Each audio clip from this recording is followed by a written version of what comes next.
The warping night air having brought the boom of an owl's voice into her darkened room. We tell the wakened child that all she heard was an odd question from a forest bird, asking of us, if rightly listened to, who cooks for you, and then who cooks for you. Words which can make our terrors bravely clear can also thus domesticate a fear, and send a small child back to sleep at night, not listening for the sound of stealthy flight, or dreaming of some small thing claw, borne up to some dark branch and eaten raw. An antecedent scenario is an event that logically precedes another. In the case of A Barred Owl by Richard Wilbur, it is as follows. The child has been tucked into bed by her parents with the intention of her peacefully falling asleep. However, the child is easily frightened, causing the parents to utilize solutions to best comfort her. A literal interpretation is an interpretation based on simple, exact wording. For the poem A Barred Owl, it is as follows. A sleeping child awakes to the sound of a screeching owl. Her parents explain, to comfort her, that the noise she heard is not hostile, but simply an owl asking, "Who cooks for you?" The speaker then explains to us the power of words, which can cause fear, but also provide comfort, depending on its context. This is effective for the child, who falls back asleep, unaware of the reality of the owl's capture of its prey. The setting, or surroundings of where an event takes place, is key to the plot of Richard Wilbur's A Barred Owl. The poem takes place in a young girl's bedroom late at night, whose house is surrounded by forests, filled with the sounds of the night. The climax, or the highest or most intense point in the development of the poem, is as follows in Richard Wilbur's A Barred Owl. The climax of the poem is when the boom of a voice of the owl is heard, awakening the child and instilling fear. Resolution. The parents calm the child by assuring her that the owl was only asking a frivolous question.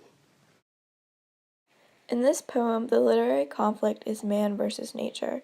It's an external struggle between the child and the owl. With the assurance from the words of her parents, the child's fear in the owl dissipates, thus weakening the influence the owl has on her. The child is the victor as she's able to ignore the owl lurking outside and drift back to sleep. Poetic structure. 2 stanzas. 1 sentence long, 6 lines. A juxtaposition takes place as the characteristics of the owl are unlike in the 2 stanzas. In the first stanza, the parents alter the owl to be perceived as a harmless creature who inquires about the nourishment of the child. However, in the second stanza, it is revealed that the owl is fearsome. It has to fend for itself, to capture its prey, that it has to eat raw since there is no one to cook for the owl. The title, A Barred Owl, foreshadows the events of the poem as well as introduces the symbol. The owl symbolizes the dark reality of life that is thus barred by words that convince us to overlook the somberness that may be lurking. In the poem, the child fears the owl outside her bedroom while she is alone in her darkened room. Her fear of the owl isn't noticed until she is separated from everyone else, able to contemplate the ferocity of the owl. Her parents emerge, no longer isolating her, and convince the fearful child that the owl is harmless. This maintains her innocence and dissuades any fear she might have. This picture helps emphasize the literal and abstract elements of the title. Although the barred owl symbolizes the repression of dark realities through the utilization of words, the barred owl is also a type of owl common to North America. The correlation of the child and prey served the purpose of reiterating the sense of danger surrounding the owl. In the second stanza of the poem, both the child and the prey are described by their small size. Correspondingly, they are both in fear of the owl. However, the child is protected by her parents, allowing her to fall back asleep in the safety of her own room, whereas the prey is not protected, leading it to be unmercifully eaten by the owl. In the poem A Barred Owl, there are many features of the medium that help to relay the message. Onomatopoeia is used to relay the loud noise coming from the owl. In line 1, the noise is depicted as booming into the child's room, creating a feeling of abruptness that could easily induce fear to a sleeping child. Imagery is used to depict the owl in somber surroundings. In line 1, the night air is expressed as being warping. Additionally, in lines 11 and 12, the author describes the owl having small things in its claw that are later eaten raw. The parents personify the owl to be asking the child, "Who cooks for you?" The parents repeat this question twice in order to further convince the child that she had wrongly interpreted the noise.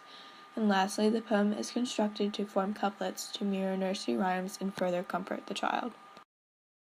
Here it is shown the use of couplets in the poem. Many nursery rhymes follow a couplet structure with every 2 lines rhyming. This is also evident in the poem where boom and room rhyme, herd and bird rhyme, and so forth. The syntax of this poem is supposed to offer familiarity to a young child and coax the child to a level of comfort, even though the poem has an underlying dark quality. The made-up question, "Who cooks for you?" that is provided by the parents emphasizes the ideology of a majority of parents. Instead of providing the truth, they create a white lie. They do this for the purpose of protecting their small child from the harsh realities of life, but also to control their child's thoughts. Like the parents in the poem, most parents want to preserve the innocence of the child, preparing for them to be asleep and unaware of what's going on around them. In addition, the question, "Who cooks for you?" further emphasizes the superiority of the parents over the child, reminding the child of her dependence on her parents. There are 2 tonal shifts present in the poem. The poem begins with a dark, somber tone, shifts to a comforting tone, and then reverts back to a dark, somber tone. The 2 tonal shifts correspond with the awakening of the child and that of the child's return to sleep. In lines 1 and 2, a dark, menacing tone is present. The dark tone is created by the word choice used, such as warping night air and darkened room. The tone shifts after the child awakens into one of comfort. The owl is described as being merely a forest bird, and the length of the words are also shorter, making it easier for a small child to understand. Then, after the child is asleep, the tone reverts back to a somber tone that reflects a dark reality.